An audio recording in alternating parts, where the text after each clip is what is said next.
কারণ আমি নিজেই তো একটা ঈগল পাখি। তুমি ঈগল পাখি, তার মানে তো তুমি এখন আমায় নিজে খেয়ে নেবে। না না, আমায় দয়া করে খেয়ে না। এক চৌচকের রাতে মিনু পাখি তার মেয়ে টুকিকে নিয়ে বাড়ি ফিরছিল। মা শুনছো, বলো না আজকে এত বজ্রপাত তার সাথে এত হাওয়া দিচ্ছে কেন? কালকে পর্যন্ত তো এমন কোনো কিছু আমার চোখে পড়লো না। বলো না মা, বলো এমনটা কেন হচ্ছে? মা টুকি, তুমি সব প্রশ্নের উত্তর দেওয়ার সময় নিয়ে আসা উচিত। চল আমার পিছু পিছু আয়। এমনিতেই আকাশের অবস্থা ভালো না, যে কোনো সময় বৃষ্টি শুরু হয়ে যাবে। বৃষ্টির আগেই বাড়ি ফিরতে হবে, নাহলে আরেক যাবে না।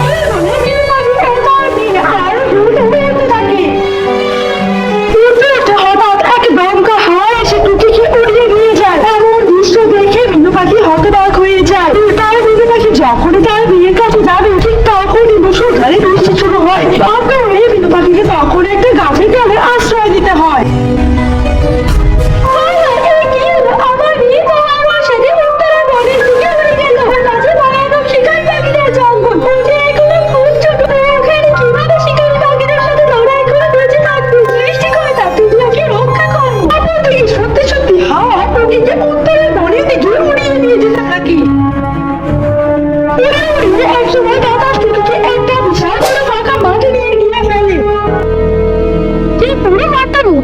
একটা গাছ ছাড়া আশেপাশে অন্য কোনো গাছ ছিল না, আর সে বিশাল বড় গাছের উপর ছিল একটা বিশাল বাড়ি।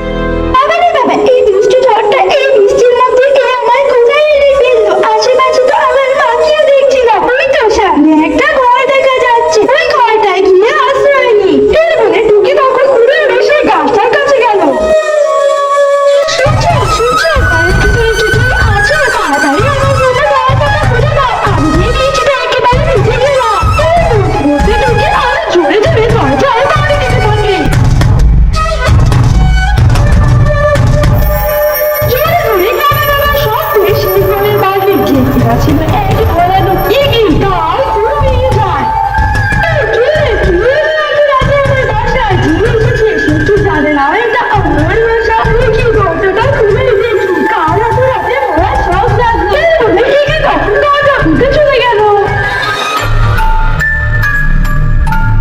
কিন্তু এতক্ষণ লাগে বুঝে দরজা খুলতে দেখেছো? তোমার জন্য আমি পুরো হেঁটে গেলাম। আমার দিকে দরজা খুলে একটা মানুষ পুলিশ পাখির ছাড়া দেখে তো এগিয়ে ভীষণ খুশি হয়ে গেল।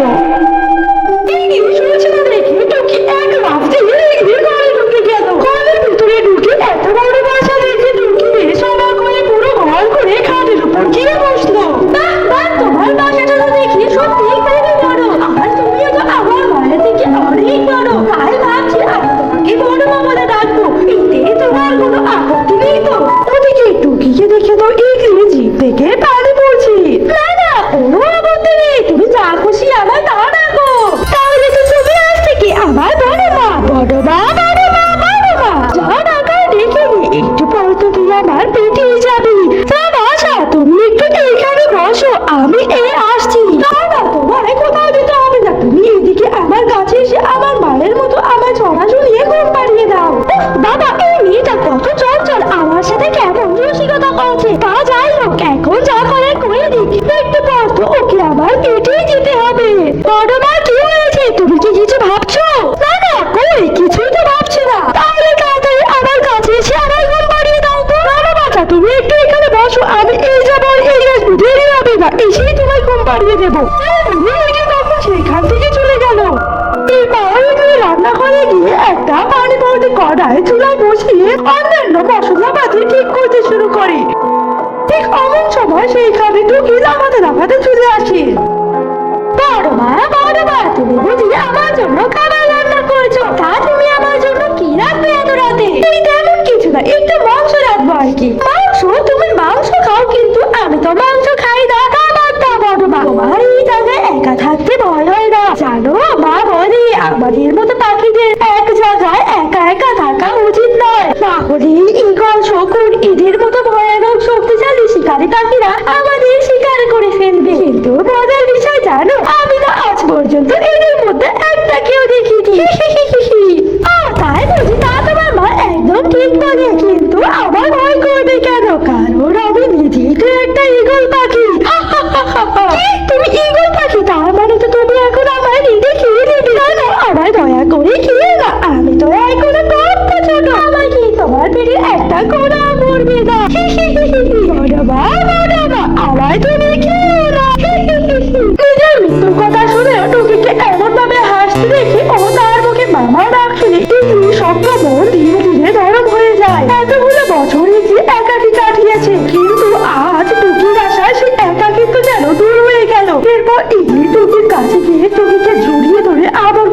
থাকে।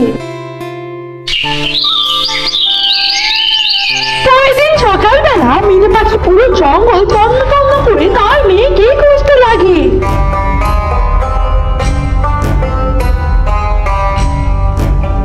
খুঁজতে খুঁজতে এক পর্যায়ে হয়রান হয়ে মিনু পাখি একটা জলাশয়ের পাশের একটা বিশাল গাছের ডালে বসে জিরাতে থাকে।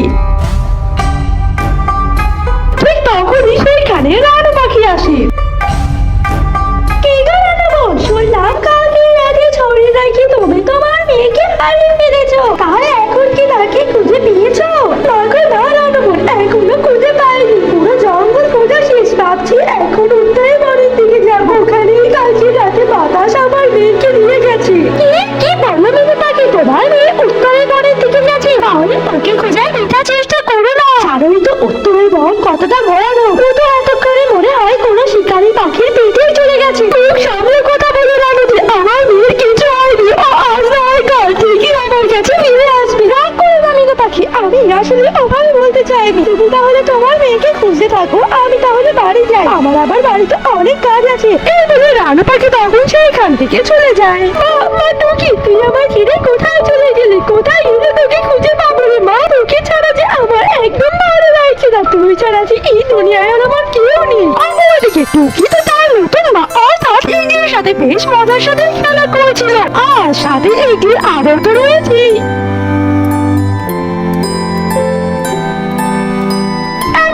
কেটে গেল আরো অনেকগুলো দিন। একদিন হলো কি, টুকি তার ইগলি মায়ের সাথে খেলা করেছিল, ঠিক তখনই আকাশ দিয়ে উড়ে যাচ্ছিল এক ভয়ানক শকুনি। উড়তে উড়তে হঠাৎ শকুনটার নজর গেল টুকির উপর। টুকিকে দেখে সেই শকুনটা তখন আকাশ থেকে মাটিতে নেমে এলো।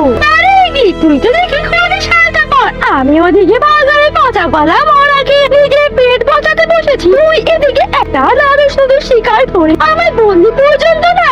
এই বলে শকুনটা তখন টুকিকে ঝাঁপতে ধরলো। এবার আমি এই শিকারটা অর্ধেক খাবো আর অর্ধেক তুই খাবি। এই ছাড় ছাড়, আমার তাহলে কিন্তু খুব খারাপ হয়ে যাবে। বড়মা, ও বড়মা, দেখো না আমার খুব ব্যথা লাগছে, ওকে আমার ছাড়তে বলো। আরে আরে শকুনি, ওকে ছেড়ে দে, ওকে খাস না, ও যে আমার মেয়ে।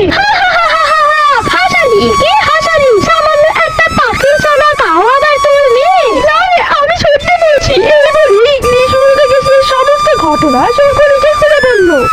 কি বলিস তুই? তার মানে এই মেয়ে তোর পালক নেই? তা তোর বুদ্ধি শুদ্ধি কি লোপ পেয়েছে? তুই ওকে এই জঙ্গলে কি করে রাখিস? আজ যদি আমার মধ্যে অন্য কেউ থাকতো তাহলে কি তুই এই মেয়েকে বাঁচাতে পারতি? তার চেয়ে ভালো তুই ওকে ওদের জঙ্গলে রেখে আয়, তাহলে একবার যদি শকুন শিয়ালের নজর পড়ে যায় তাহলে কিন্তু তুই আর এই মেয়েকে বাঁচাতে পারবি না। সত্যিই তো, আমি তো এই বিষয়টা ভেবেই দেখিনি। না না, আমার চোখের জন্য আমি ওর জীবন ঝুঁকিতে ফেলতে পারবো না। তুই কি তোর মায়ের কাছে ফিরে যেতে চাস? মায়ের কাছে? হ্যাঁ, আমি মায়ের কাছে যাবো। আমি তো একদম মাকে ভুলে গিয়েছিলাম, কতদিন মাকে দেখি না। বড় মা, তুমি আমাকে মায়ের কাছে নিয়ে চলো, তাহলে তুই আমার পিছু পিছু আয়। এই বলে তুই তখন উড়ে যেতে থাকে আর তোকে তখন তার পিছু নেয়।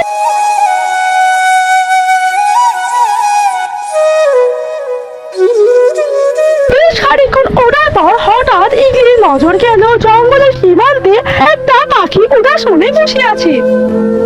হ্যাঁ রে টুকি, দেখ তো, ওই যে ওই পাখিটা তোর মা নাকি? কই কই দেখি। হ্যাঁ বড় মা, ওই তো, ওই আমার মা। তাহলে মা টুকি, তুই তাহলে তোর মায়ের কাছে ফিরে যা। শোন, তোর মা যদি আমার কথা জিজ্ঞাসা করে তাহলে একদম আমার কথা বলবি না তোর মায়ের কাছে। কিন্তু কেন বলবো না বড় মা? তুমি তো আমার কত খেয়াল রেখেছো, এসব জানতে পারলে মা তো খুব খুশি হবে। এত কথা বলিস না তুই টুকি, এটা বলে কি সেটা কর। এই শুনে টুকি তখন সেইখান থেকে উঠে তার মায়ের কাছে চলে যায়।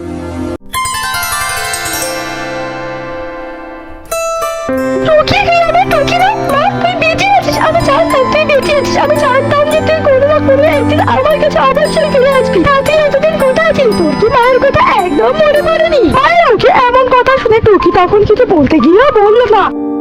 আর দূর থেকে টুকিকে তার মায়ের সাথে খুশি দেখে ইগলি তখন মন খারাপ করে সেইখান থেকে চলে গেল।